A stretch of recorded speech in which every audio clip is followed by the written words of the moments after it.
The towering glass structure of Ascent Tech stood like a beacon in the heart of the city, its reflection glittering under the morning sun. Inside its pristine walls, success thrived in sleek suits and confident handshakes. But on the lowest floor, behind the buzz of innovation, worked a man most employees barely noticed, Samuel, the janitor.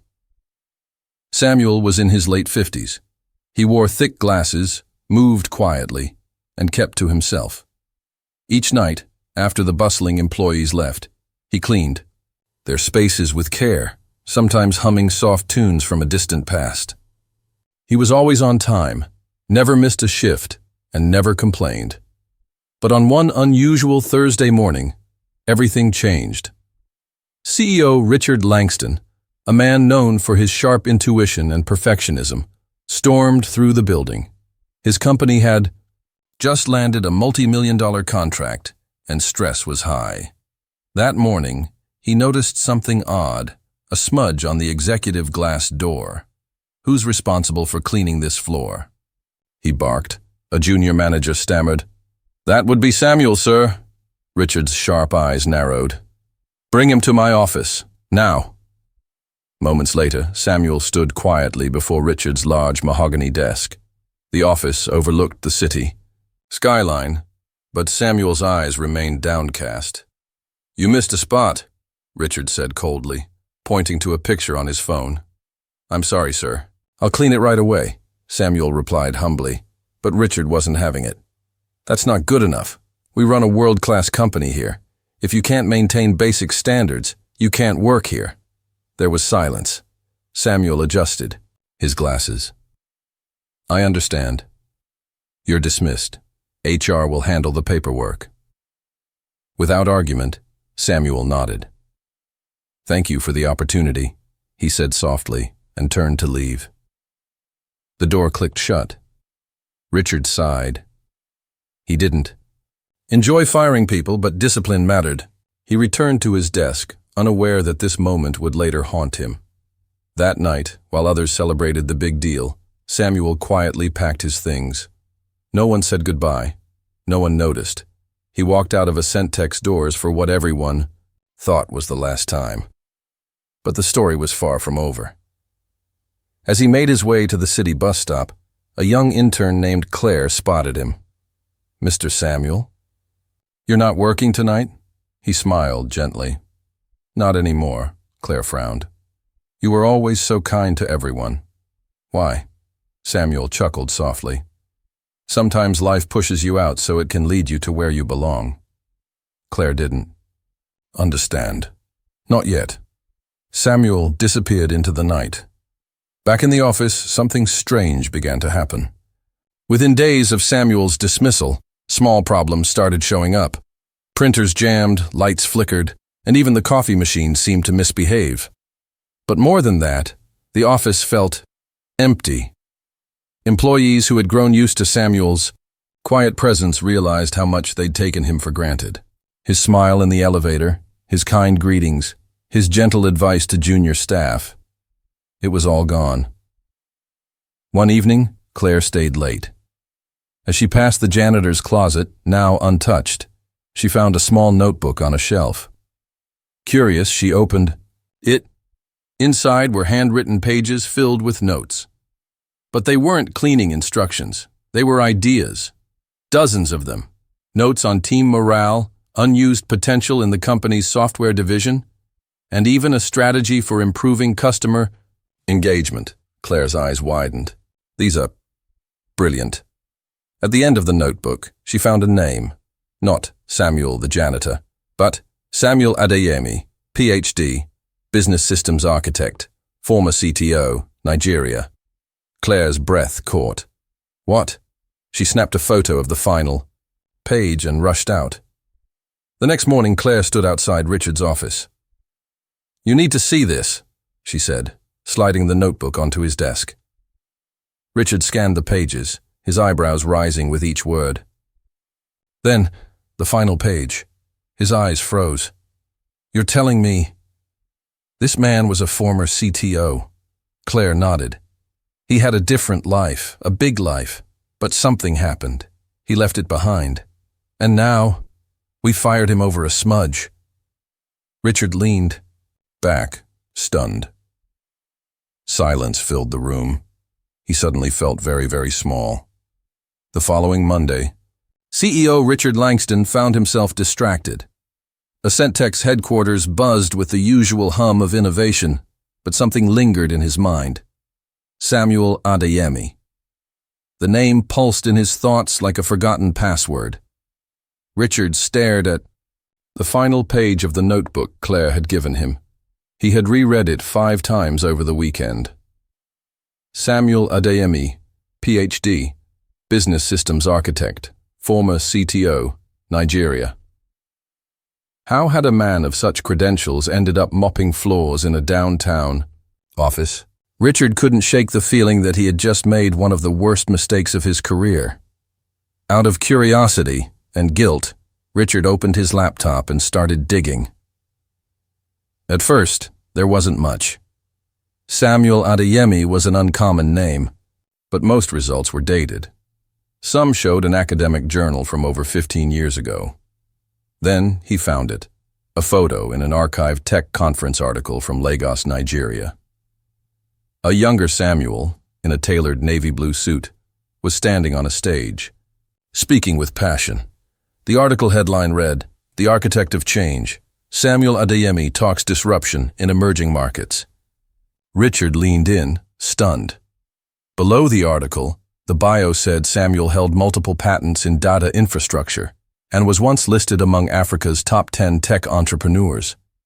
He had built a company, Nubian Core Technologies, that helped modernize supply chains across several West African nations. But then, nothing. After 2012, Samuel's digital trail went cold. No interviews. No social media. No more patents. Just silence. "What happened to you?" Richard whispered, staring at the screen. Later that day, Richard called Claire into his office again. "Where exactly did you find that notebook?" "It was in the janitor's closet," she replied. "On the shelf. It looked like he didn't even mean to leave it behind." Richard tapped the desk thoughtfully. "I want to find him," he said. "Do you think anyone knows where he went?" Claire shook her head. No one really knew him. He was kind, polite, always on time, but private. "Still," she said, pulling out her phone. "There's this number I remember from when I helped him with a lost phone once. Maybe it still works." She handed it to Richard, and he hesitated. It had been a long time since he personally called anyone outside the boardroom, but he hit dial, 1 ring, 2, 3, then click. "Hello?" came the voice, warm but cautious. "Is this Mr. Samuel Adeyemi?" There was a pause. "Who's asking?" "My name is Richard Langston. I'm the CEO of Ascentech. I believe you worked in our building recently." Samuel sighed, as if the memory was both distant and too close. "Yes. I cleaned your offices." I fired you," Richard said, the words heavier now. "And I believe I made a terrible mistake." There was a longer pause. "I see. I'd like to meet you, in person, if that's all right." More silence. Finally, Samuel replied, "There's a little tea shop on Birchwood Avenue, tomorrow, 10 a.m. Click." The next morning, Richard wore something different. No suit, no tie, just a simple blazer. For once, he didn't want to lead with power. The tea shop was small, modest, tucked between a florist and an old bookstore. Inside, the scent of ginger and mint filled the air. There, seated by the window with a worn brown leather bag at his feet, was Samuel. He looked up and nodded. "Didn't expect you to come." "I had to," Richard said. They shook hands, and Richard sat. "I looked you up," Richard began. "Your work in Africa was groundbreaking." Samuel smiled faintly. "It was a long time ago." "What happened?" Samuel looked out the window. Cars passed. A child tugged at his mother's sleeve for candy. "It's a long story," he said, "but I'll tell you. 15 years ago, Samuel Adeyemi was at the peak of his career. He had built Nubian Core from scratch, a tech company that revolutionized how food and medical supplies were distributed in poor and remote regions. His work saved lives. He was celebrated. He gave TED Talks. He was offered millions in funding from international investors. But success came with shadows. Corruption began to creep into his operations, officials demanding cuts, bribes, partnerships that weren't partnerships at all. Samuel refused. He believed in integrity. One night, after a major expose aired about stolen relief funds, Samuel's home was broken into. His wife and daughter were there. The robbers weren't after money. They were sending a message. His wife, injured. His daughter, traumatized. "That was the end for me," Samuel said softly. "I closed the company, moved them to Canada. But I couldn't stay. Too many enemies. Too many memories." "So you came here?" He nodded. "Started over. With no titles, no expectations, just peace." Richard sat back, stunned. "You could have done anything." "I needed quiet," Samuel said. "And believe it or not, cleaning helped. Every night I'd sweep away stress, scrub the past. I felt useful." Richard rubbed his temple. "I don't know what to say. You had more vision in that notebook than most of my executive team." Samuel laughed quietly. "That notebook wasn't meant for anyone but me." "Well," Richard said slowly, "maybe it's time it was." As they left the tea shop, Richard turned. "I know it might be too late, and I may not deserve a second chance. But would you ever consider coming back? Not as a janitor, as something more." Samuel looked at him with measured eyes. "Titles don't impress me, Richard, but purpose does." "Then help me rebuild purpose in my company," Richard said. "Help me build something that means more than money." Samuel looked at the sky. For the first time in years, he felt the familiar stirrings of legacy calling. "All right," he said. "Let's talk." It was a Monday morning unlike any other at Ascentech. As employees trickled into the building, lattes in hand and earbuds in place, they passed a familiar but unexpected face standing at the reception desk. Samuel. But this time, he wasn't. In his janitor's uniform. He wore a simple gray blazer over a crisp navy shirt, paired with dark jeans and black leather shoes. Some did a double take. Others offered confused smiles. Didn't he get fired? Wasn't he cleaning the bathrooms last week? No one had answers. But they would soon. Up on the 21st floor, Richard Langston stood in the executive boardroom, arms folded, waiting. Few key executives had already gathered. Senior staff, directors, and division heads. None of them knew why they'd been called for an unscheduled all-hands meeting. The room buzzed with whispers until Richard cleared his throat. "Thank you all for coming on such short notice," he began. "What I'm about to say may come as a surprise, and perhaps a challenge." He nodded to Claire, who opened the door. Samuel entered. Silence. Richard continued. "You all know this man as Samuel, our janitor. But that's not who he truly is." He paused for effect. "This is Dr. Samuel Adeyemi, former Chief Technology Officer of Nubian Core Technologies, a systems architect whose work transformed humanitarian logistics across 3 continents." The room fell into stunned silence. A few jaws dropped. One executive stammered, "Wait, what?" "I made the mistake of judging him by what he did, not who he was," Richard said. "Today I'm correcting that." He turned to Samuel. "Tell them what you told me." Samuel walked slowly to the center of the room. His voice was calm, his presence commanding, but without arrogance. "I'm not here to impress you with my past," he said. "I'm here to offer something new, a way forward. Ascentech is growing, yes, but it's growing unevenly. 2. Much energy is focused on product and not enough on people or process. Too many decisions are reactive, not visionary." He held up his notebook. the same one Claire had found. In here are notes I've been quietly writing for months. Ideas. To streamline your customer platforms, cut waste by 22%, and increase retention in a way your current dashboards don't even track, someone scoffed. With respect, you were sweeping floors last week. Samuel looked at him calmly. With respect, I built a multi-million-dollar company that distributed medical supplies to 27 regions, some without roads or power. I know how to clean, and I know how to build. The room quieted. Richard stepped forward again. Samuel is joining us as strategic innovation consultant, reporting directly to me. There were murmurs, surprise, confusion, maybe even discomfort. But beneath it all, something else began to grow. Curiosity. In the days that followed, Samuel moved into a modest office tucked between HR and the product team. No corner suite. No grand gestures. He didn't want them. Instead, he got to work. He started by observing. He sat quietly in meetings, listening more than talking. He walked through departments, chatting with junior engineers, call center reps, and customer service interns. He asked them questions no one else did. What frustrates you most about our tools? What's the one thing you wish leadership understood? What idea have you had but never shared? People opened up to him. Maybe it was because he had once cleaned their floors, or maybe it was because he truly listened.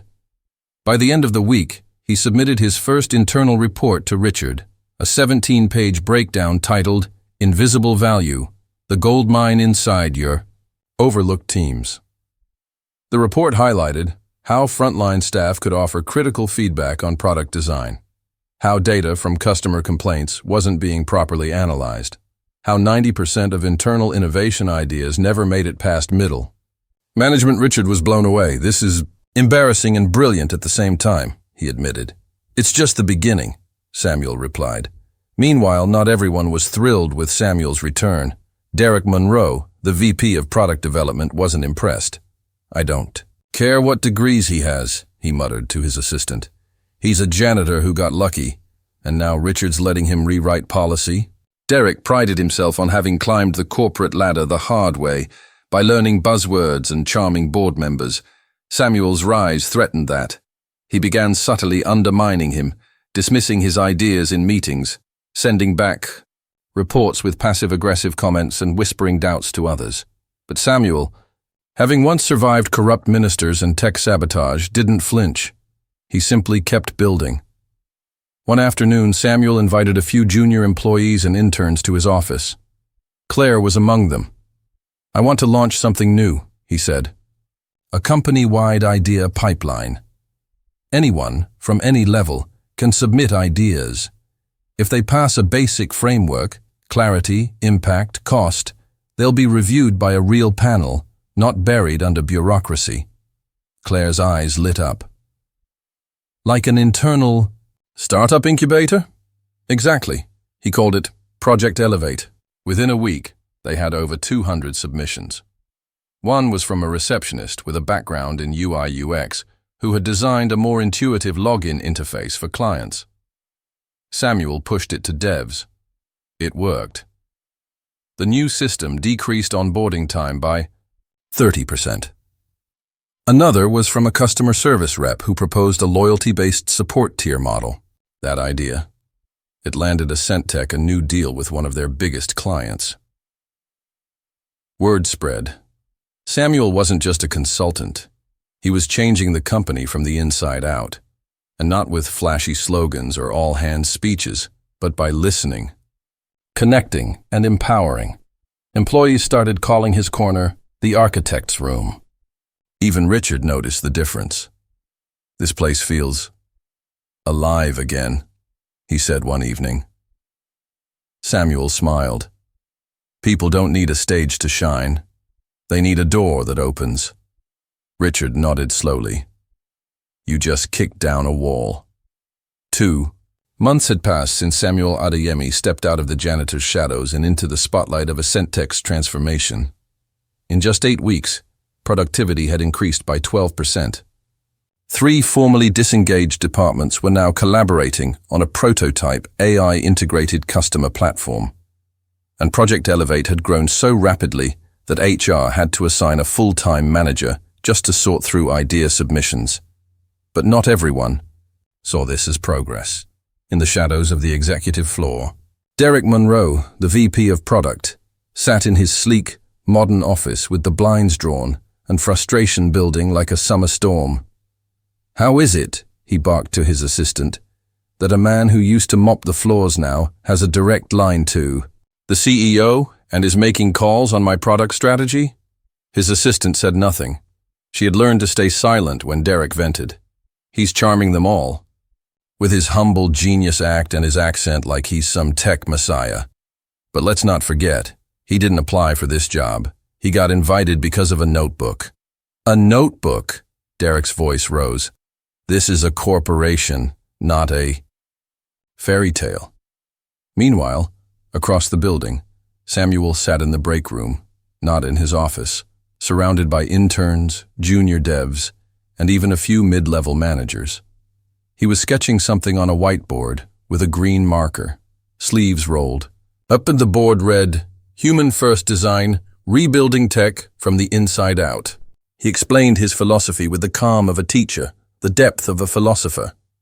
"You don't build systems for machines," he said. "You build for the people using them. Those at the bottom of the ladder who feel the real friction." He handed a young developer a marker. "Your turn." She hesitated. "Me?" "Yes, you're closest to the friction. You see what I can't." That single sentence would stick with her for years. While the company culture began to flourish under Samuel's quiet influence, Richard Langston, the CEO, found himself in a strange position. He had become a student. Every day, he spent at least 30 minutes in Samuel's architect room, not for oversight, but to ask questions. To learn. "How did Nubian Core scale in so many unstable environments?" he asked one afternoon. Samuel smiled. "We assumed chaos was normal. Most companies build for ideal conditions. We built for the storm." "And what happened when the storm came for you?" Samuel looked out the window for a moment, then replied softly, "I broke, then I rebuilt, but not everything returned." Richard didn't pry further. He didn't need to, but storms were brewing again, this time inside a Centech. Derek, feeling threatened and isolated, began quietly building a case. He compiled internal memos, cherry-picked data, and reached out to board members under the guise of strategic risk reviews. His narrative was simple. Samuel is an unvetted outsider with no formal corporate vetting process, making disruptive decisions, reallocating resources, and bypassing existing product protocols. He's charming, yes, but dangerously unaccountable. At first the board was skeptical, but Derek was persistent, and then came the catalyst he was waiting for. One Friday, an email meant for internal testing accidentally went out to 300 premium clients. It included a prototype of a new dashboard designed under Samuel's innovation program, unfinished, buggy, and without executive approval. The backlash was immediate. Confused clients, support tickets flooded, social media mentions turned negative. Though it was a mistake by a junior dev, Derek pounced. He sent a formal memo to the board, calling it the Adayemi incident. An unvetted experimental initiative has now placed a Centech's reputation at risk. This is what happens when non-procedural leadership is allowed to bypass operational standards.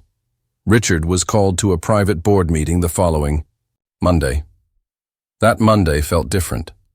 The building, always alive with the hum of creativity, felt stiff. Samuel noticed the change in the hallway glances. He felt the tension in conversations that used to be warm. Even Claire, usually bubbly and optimistic, seemed quieter. Inside the boardroom, Richard sat at the head of the long table, the board, members staring back at him with stern expressions. "Richard," the chairman began, "you know we supported your decision to bring Samuel on as a consultant. His early ideas had undeniable impact. But now, you're blaming him for the email error?" Richard interrupted. keeping his voice even. "It's more than that," said another member. "We've reviewed Derek's report. There's a pattern of informal decision-making, reallocation of engineering hours, and now this incident." "I'll say it bluntly," said another. "Do we even know if Samuel is who he says he is?" Richard's jaw clenched. "He's who he says he is," he replied firmly. "And he's done more for this company's future in 2 months than some of us have in 2 years. Still," the chairman said, "perception matters. We're being watched. Stakeholders are concerned." Then came the ultimatum. "You have 2 options, Richard. Either Samuel steps down and his programs are temporarily suspended pending review, or the board begins discussing your leadership alignment." It wasn't subtle, and it wasn't just about Samuel anymore. Later that evening, Richard met Samuel outside the building. They stood in silence for a long time, watching the city lights flicker beneath the deep purple sky. "They want you gone," Richard finally said. "I know," Samuel replied. "The walls have ears. They're scared of change. They're scared of losing control," Samuel corrected. Richard sighed. "I can fight for you, but it may cost me everything." Samuel turned to him. "Then don't fight for me. Fight for the company you thought you were building." Richard looked at him, puzzled. Samuel continued. "If I leave, I'll still build, somewhere else. But what about you? Will you stay and keep polishing the same broken machine? Or will you risk everything to build a better one?" Richard looked down at his hands. They didn't feel like a CEO's hands tonight. They felt like the hands of a man facing a crossroad. "I don't know yet," he admitted. Samuel placed a hand on his shoulder. "Then you're exactly where you're supposed to be." 3 days after the board's ultimatum, the mood inside. Ascent was colder than the marble lobby floors. The energy that once buzzed through its corridors now felt like static. Project Elevate submissions were paused. Samuel's name was no longer spoken in meetings. Claire had been reassigned to a less visible team, and whispers filled the hallways like smoke after a fire. Samuel didn't fight it. He came to work every day, sat in his corner office, read reports, helped a junior dev fix a code loop, gave feedback on a design prototype, and waited. Because he knew something that few others did. When systems rot, you don't hammer louder, you listen for the cracks. Richard, on the other hand, was spiraling. The man once hailed as the sharpest mind in fintech now found himself second-guessing every move. Board emails, stakeholder calls, internal politics. All of it felt suffocating. He had built this company from the ground up, yet now he felt like a visitor in someone else's kingdom. He stared at the city through his office window late one evening, lights blurring through tired eyes. "I wanted to build a lighthouse," he thought, "but I think I built a fortress." The words Samuel had spoken days earlier echoed again. "Don't fight for me. Fight for the company you thought you were building." Richard poured a glass of water with a trembling hand. It wasn't about Samuel anymore. It was about courage. And the longer he waited, the more he realized courage wasn't a speech. It was a step. The very next morning, Richard walked into the Project Elevate war room. It was silent. The boards had been wiped clean, the chairs stacked, the spark extinguished. He stood at the center and called Claire. "Bring in the Elevate team," he said. "All of them. Yes, all of them. Now." One by one, they returned. Developers, analysts, interns, designers. Faces lit with confusion and cautious hope. When the last chair was filled, Richard took a deep breath. "I owe you all an apology," he said, eyes widened. "I let fear guide my decisions. I silenced the most innovative project this company has ever launched because a few people in suits got nervous." He looked toward the far wall where Samuel's original idea map had once hung. "But that ends today." He paused, then added, "As of this morning, Project Elevate is reinstated, fully. No filters, no approvals, no delays. Any retaliation, Against this team will result in immediate review by my office. There was stunned silence, then a slow ripple of clapping, and finally, cheering. Claire couldn't stop smiling. The fire had returned, but Richard wasn't finished. That afternoon, he scheduled a meeting with the board, not to ask for permission, this time to deliver a decision. The boardroom was filled with the same sharp suits, but the tone was different. Richard entered without a tie, sleeves rolled up, face calm. "I've made my decision," he began. "Samuel stays. Project Elevate moves forward, and Ascent Tech will no longer be ruled by fear." One of the members raised a brow. "You understand? The risks?" "I understand the consequences of doing nothing," Richard replied. "We didn't hire Samuel. Life sent him. And I believe it wasn't a coincidence." "And what about the client incident?" "It wasn't his fault. It was ours, for building a culture where innovation was kept in chains instead of being guided." Silence again. "I won't choose comfort over transformation. If you feel differently, you're free to begin the process of removing me." He stood tall. "I'll walk out with my dignity, but not with regret." The room stayed still for a long beat. Then, the chair leaned back and simply said, "You've made your stand. We'll watch the outcome closely." Translation: "For now you've bought time. Use it wisely." Meanwhile, Samuel was unaware of the storm Richard had just weathered, until a knock came at his office door. Richard stepped in. "Have a moment?" Samuel nodded. "I made the call," Richard said. "You stay. Elevate's back. The board's not thrilled, but they've agreed to step back, for now." Samuel studied him. "And how do you feel?" Richard smiled for the first time in days. "Lighter." "Good," Samuel said. "Now we begin the real work."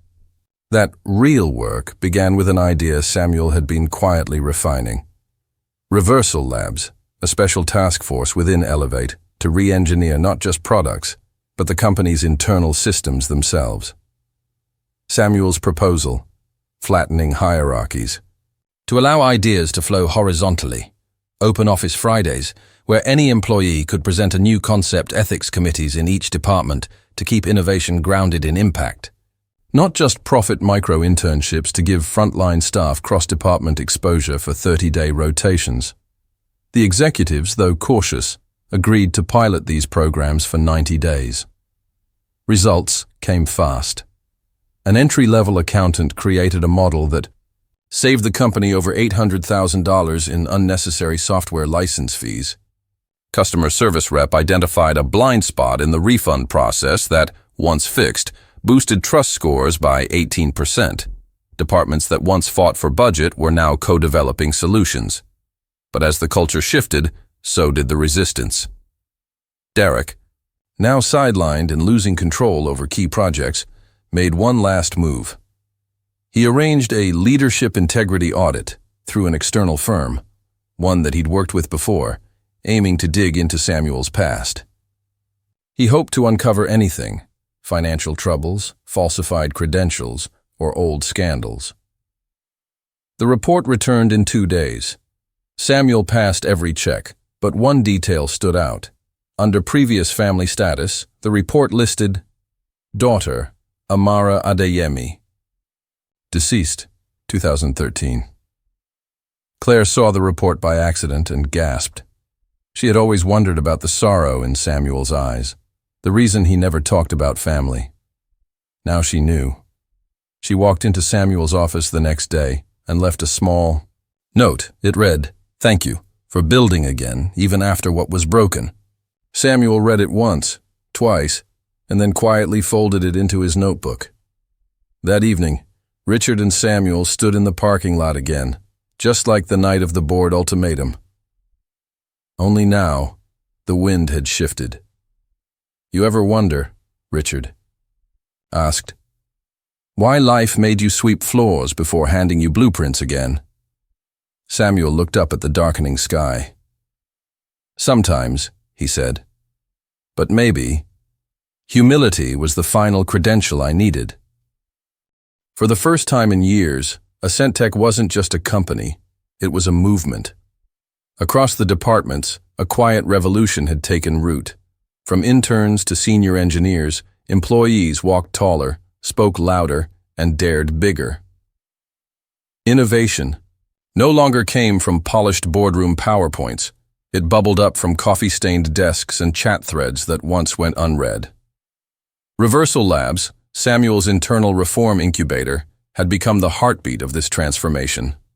Each week, new pilots were launched, simplified user interfaces, predictive analytics for customer pain points, even a prototype AI for ethical compliance tracking.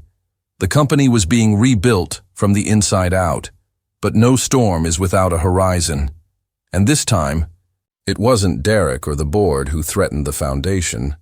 It was something much older. One rainy Thursday morning, Samuel opened his inbox to find a single email that made his fingers go cold. Subject: urgent, request for statement, international. Press inquiry.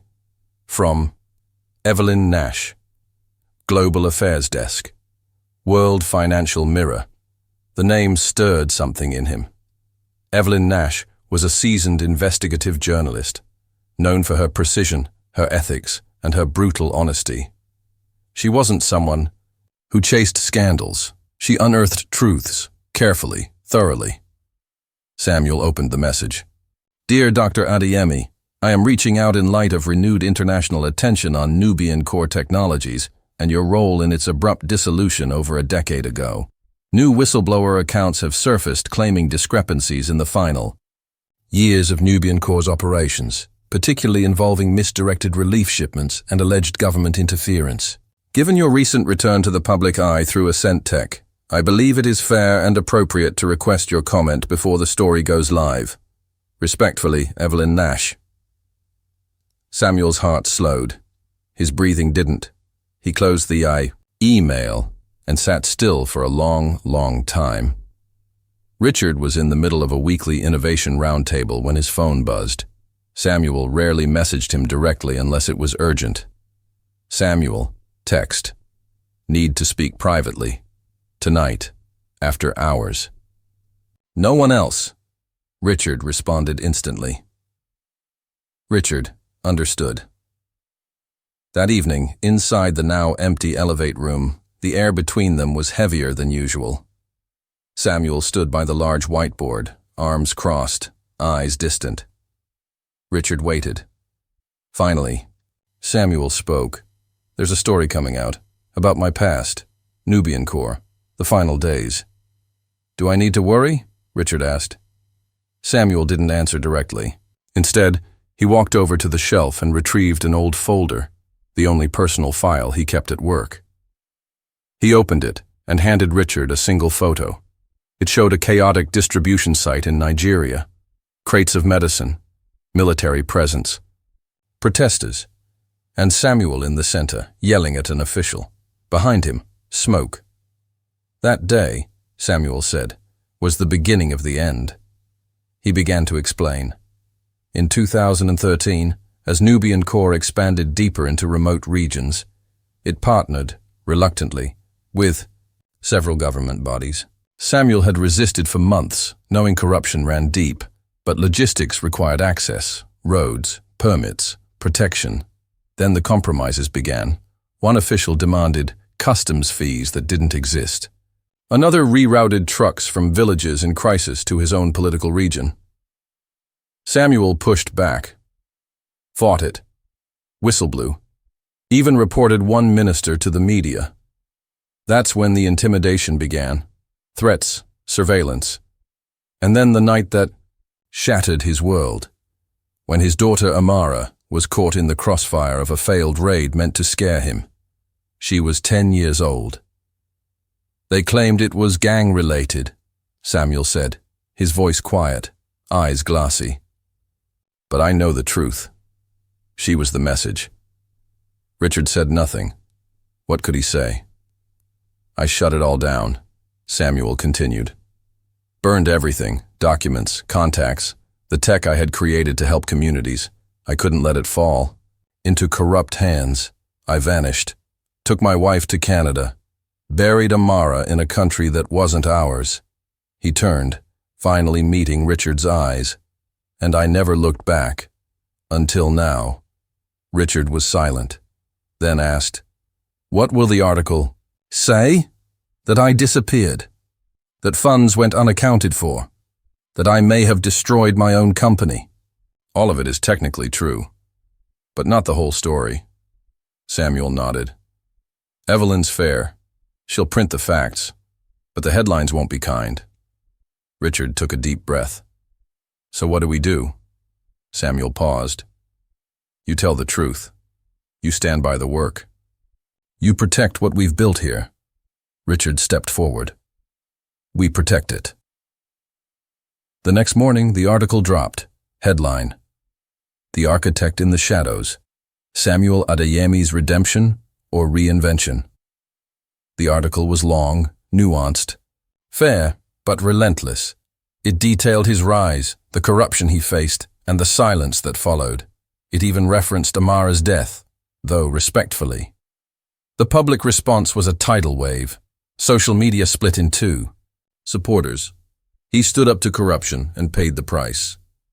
We need more leaders like him, quiet, humble, relentless."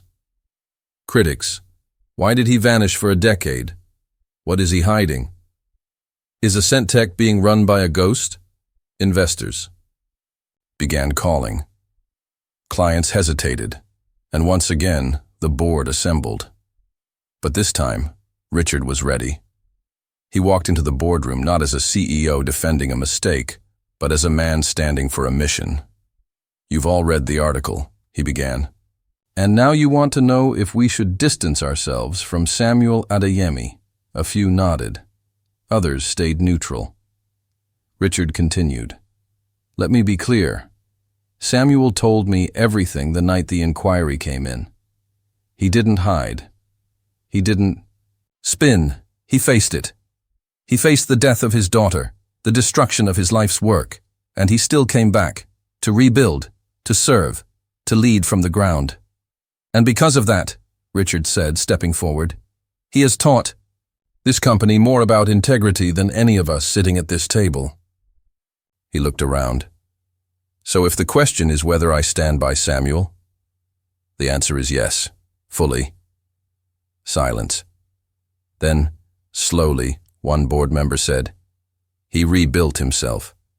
Maybe it's time we let that story be part of ours." Another nodded. "Let's weather the storm together." That evening, as the sun fell behind the skyline, Samuel stood alone on the rooftop of Ascent. The wind tugged gently at his blazer. Claire joined him, holding 2 cups of tea. "One for the architect," she smiled, "and one for the intern who still believes in magic." Samuel chuckled, accepting the cup. "You know," he said, "the story's out now. No more hiding." Claire looked at him. "Maybe now. Others will stop hiding too." He nodded, looking out into the distance. "The truth hurts," he said, "but sometimes it sets the foundation." 3 months after the article dropped, Ascent didn't fall. It rose, not in stock prices, though those stabilized faster than expected, but in something deeper. Trust, reputation, identity. What the world expected to be a scandal became a story of rebirth. The press, once skeptical, began using new headlines. From janitor to genius, the man who helped reinvent a company, CEO and the architect, how radical honesty reshaped Ascent. Internally, the transformation had taken on a life of its own. Project Elevate was no longer a project. It was a department, fully funded, fully empowered. Reversal Labs launched a company-wide ethics toolkit used during all product development stages. And once hostile executives like Derek, quietly removed or reassigned by the board after internal reviews found procedural obstruction. But more importantly, something invisible shifted. People looked each other in the eyes again. Meetings began with listening, not posturing. Ideas flowed. without fear of title or department. And at the center of it all, Samuel remained calm, present, humble. Richard watched it unfold like a man watching rain after years of drought. One afternoon, he found himself alone in the original Janitor's closet, Samuel's first workspace. Nothing remained except an old mop handle leaning against the back wall. He smiled. He had once seen a man cleaning fingerprints from glass and mistaken him for disposable. Now he saw clearly. Samuel hadn't just rebuilt a company. He had restored its soul. Then came the day Samuel requested a meeting with Richard. Not to resign, not to report, but to propose something final. He arrived holding a sleek black folder titled The Blueprint Initiative. "I've been thinking," Samuel said, "about legacy." Richard raised a brow. "You're not leaving us, are you?" Samuel chuckled. "No, but I want to ensure what we've started outlives both of us." He opened the folder. Inside was a full proposal to launch the Blueprint Fellowship, a partnership between Ascentech and select underfunded schools across Africa, Asia, and South America. The goal? Identify brilliant minds with limited access to technology, provide scholarships, mentorship, and internships at Ascentech. Train them not just in code or business, but in ethical innovation, human-first design, and resilience. Richard flipped through the pages in awe. "You want to build a bridge between the forgotten and the future," he murmured. Samuel nodded. "Amara loved to draw buildings, big ones. Said she'd grow up to build cities in the clouds. I lost her. But maybe, through this, a part of her dream can still stand."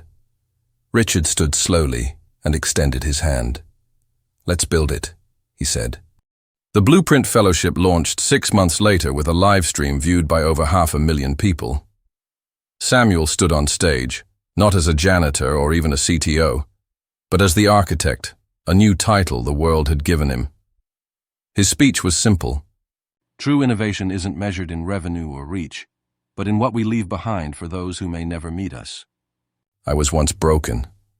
I lost my family, my company, and my way. I swept floors because I needed peace. But then a door opened, not to power, but to purpose. And today I invite the next generation of dreamers, doers, and forgotten architects to step through that door with us. The applause didn't stop for minutes. Back at Ascentech, the culture had become something competitors couldn't replicate. Not because of products, but because of people. Claire was now Director of Internal Innovation Programs, at 27. The young developer who once hesitated to pick up a whiteboard marker now led a cross-platform design team. Even the company's janitorial team was invited to biannual vision breakfasts, where all employees shared ideas and experiences over food, because Samuel never wanted any worker to feel invisible again. One evening, long after the building had emptied, Richard and Samuel stood once more on the rooftop. This had become their tradition, quiet talks under starlight, away from the noise. Richard looked out at the city and then said, "Do you ever regret coming here? Taking that job?" Samuel was silent for a moment. Then, "Sometimes." Richard looked surprised. Samuel continued, "Sometimes I regret that it took losing everything to find my true calling, that I had to bury a daughter before I learned to build without ego." He paused. "But most days, I believe pain gave me perspective, and perspective gave me purpose." Richard nodded, the weight of his own mistakes still present, but no longer paralyzing. "You gave us more than ideas," he said. "You gave us back ourselves." They stood quietly, the wind brushing against their shirts, city lights below flickering like fireflies. Downstairs in the lobby of Ascentech, a new wall had been installed, a mural. It showed a winding staircase, each step painted with the face of a real employee who had contributed to Elevate's rebirth. At the top, in the distance, was a shining structure, a city in the clouds. A small bronze plaque at the base read, "Legacy is not what you build for yourself. It's what you empower others to build long after you're gone. The architect, and in the lower right corner, painted with soft watercolors, was the figure of a little girl, holding blueprints, smiling.